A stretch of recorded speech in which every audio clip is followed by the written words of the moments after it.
Welcome back ख़वातीन और हज़रात। और तुर्किया ज़लज़ले के हवाले से आप फुटेजेस भी देख रहे हैं, सोशल मीडिया पे बहुत सारी वीडियोस भी आ रही हैं और इसमें मैं आपको से एक ख़बर शेयर करना चाहती हूँ जो आज का हमारा सेगमेंट जिस पे मबनी है।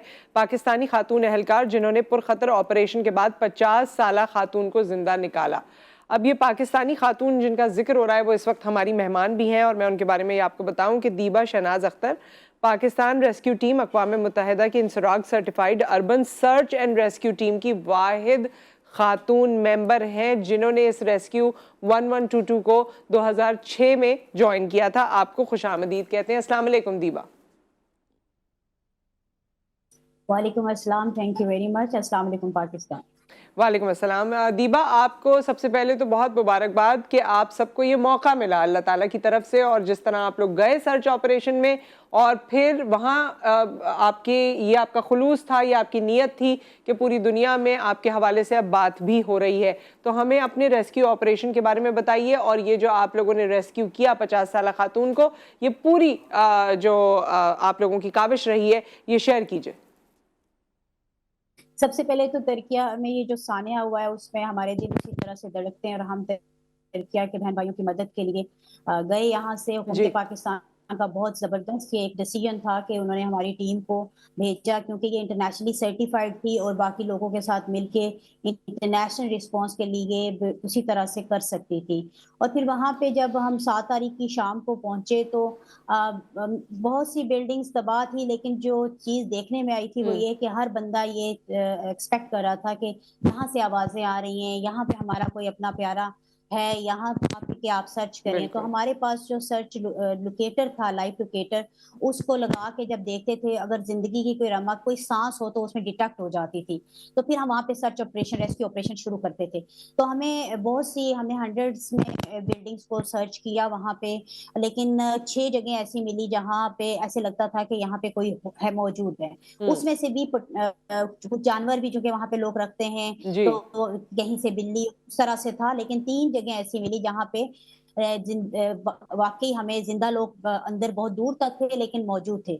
उस सही। रेस्क्यू ऑपरेशन हमने कई घंटों जारी रखा। एक जो जिस जगह से मुझे ऑपरेशन करने का मौका मिला वहां पे हारून और लाशारी मेरे साथ थे इनिशियली, और फिर साजिद और इमरान मेडिकल के लिए वहां पे पहुंचे थे। लेकिन हम 3 लोगों ने इनिशियली जब स्टार्ट किया तो एक खातून की 50 साल से ज्यादा उम्र होगी, वो मलबे के नीचे ही नहीं थी सिर्फ, बल्कि उसकी जो 2 टांगे थी वो पिलर के नीचे आके फंसी हुई थी, और अगर हम उसे खींचते थे तो वो कराहती थी। तो हमने उसको एक टांग को तो फिर भी रिलीज कर लिया, लेकिन सेकंड के लिए चांस था कि उसको काट के निकालना पड़ेगा। ओहो। जिसके लिए हमने मेडिकल टीम को एक्टिवेट किया, तो उन्होंने एम्पुटेशन के लिए पूरा अरेंजमेंट किया था। लेकिन हमारा दिल ये कर रहा था कि हम दुआ भी ये मांग रहे थे और कोशिश भी कर रहे थे कि अगरचे ये बड़ा खतरनाक है कि हम अंदर इक्विपमेंट चला के कटिंग करें, क्योंकि वो रबल ऊपर खुद गिरने का भी खतरा होता है।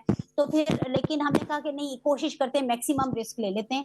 तो बहुत सी दुआएं भी पड़ रही थी कि मैं जी ऑनेस्टली स्पीकिंग के मुझे अपने में, चूंकि क्रू को लीड कर रही थी, तो मुझे ये था कि मेरे जो 2 लोग हैं जिनको मैं गाइड कर रही हूँ, अब जी पिलर सिरक के वापस उसके ऊपर आ रहा है, तो ये बेहतर है कि अल्लाह करे कि हम सेफली कर पाए और अल्लाह ताला बेशक। हम तीनों की विक्टिम समेत हम बाकी लोगों की भी जान बच सके। हम्म और हमने कहा एम्पुटेशन की टीम तो बाहर तैयार है, हमें सिग्नल भी आ रहा है, डॉक्टर्स हमारे भी मौजूद हैं, लेकिन हमने इक्विपमेंट फिर भी मंगवा लिया और अंदर ही इक्विपमेंट चला के कटिंग की। और जी हमें ये आइडिया भी नहीं हो रहा था कि उसके नीचे हॉलो और तीनों नीचे जाके गिर जाएं।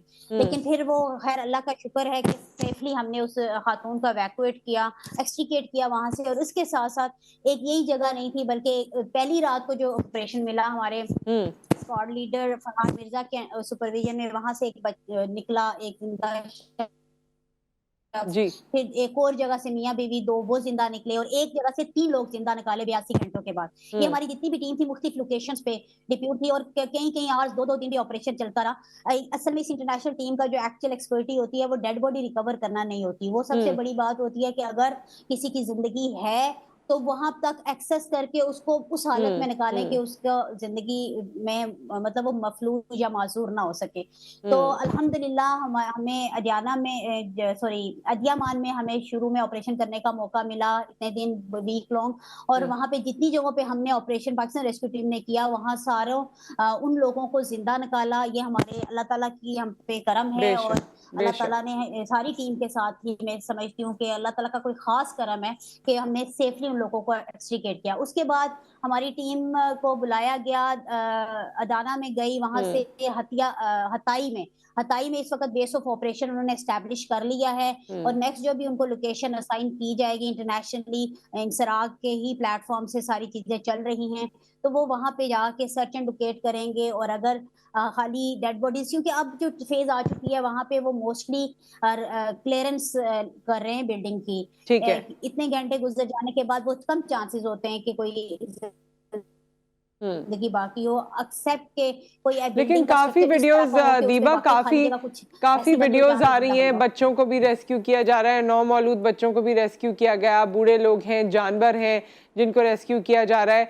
तो अभी जिस तरह आपने कहा कि वक्त गुजरने के साथ साथ जाहिर है ये उम्मीद कम हो जाती है, लेकिन रेस्क्यू ऑपरेशन क्योंकि आप भी कर रहे थे और वहाँ पर जो मौजूदा लोग थे वो भी कर रहे थे, एक जज्बा आपको क्या नज़र आ रहा था? और ओवरऑल अगर हम आपकी ज़बानी या आपकी निगाह से इस वक्त तुर्किया को देखें तो हमें क्या समझ आता है?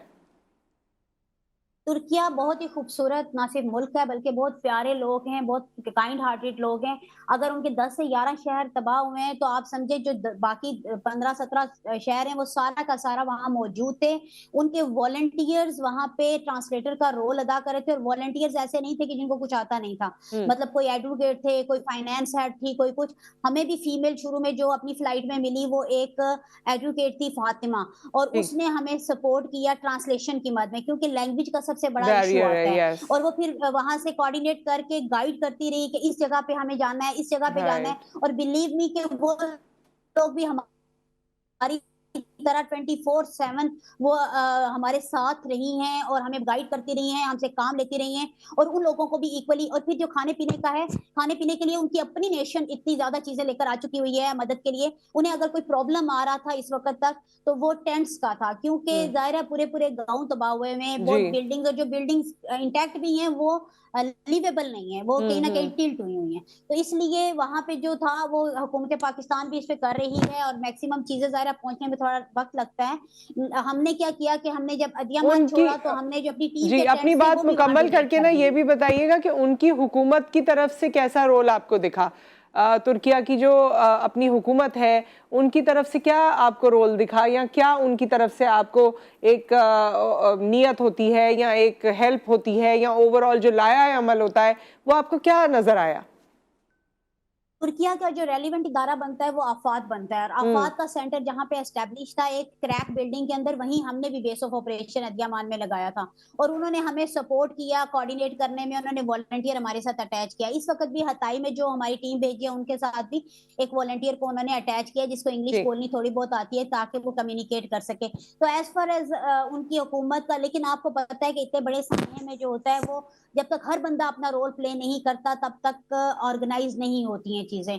तो वहाँ के लोग बहुत अच्छे थे, हुकूमत का पॉजिटिव किरदार था, और मशीनरी बेतहाशा उन्होंने लगवा ली थी। वरना यूजुअली ये होता है कि इसके बाद यहाँ पे लगेगी, तो इससे ये साबित होता है कि वो एक अपने लोगों के लिए एक ढाल बन रहे हैं, उनकी मदद करना चाहते हैं। और फर्दर भी आई होप कि ये एक दफा क्लियर हो जाए तो फिर उनकी रिहेबिलिटेशन के लिए भी दुनिया की सपोर्ट के साथ तुर्किया हुकूमत कर पाएगी और अपने लोगों को दोबारा अपने पांव पे खड़ा करेगी। बहुत शुक्रिया दीबा, आपने हमें वक्त दिया, और अल्लाह ताला आपकी इस पूरी काविश को और पूरी आपकी टीम को जो है इसकी जज़ाए खैर अता करे, क्योंकि ये काम बिल्कुल आप लोगों ने रेस्क्यू ऑपरेशन के तहत किया, लेकिन इसमें जज्बे का होना बहुत ज़रूरी है, इसमें मौके का मिलना बहुत ज़रूरी है। अल्लाह ताला ने आप सबको ये मौका दिया और आपने किसी को एम्प्यूटेशन भी नहीं होने दी या टांग भी नहीं कटने दी और उनको ज़िंदा सलामत निकाला और भी बाकी लोगों को निकाला। तो जी ये बड़ी किस्मत की बात होती है कि अल्लाह ताला आपको वहाँ लेकर गए और आपने लोगों की मदद की।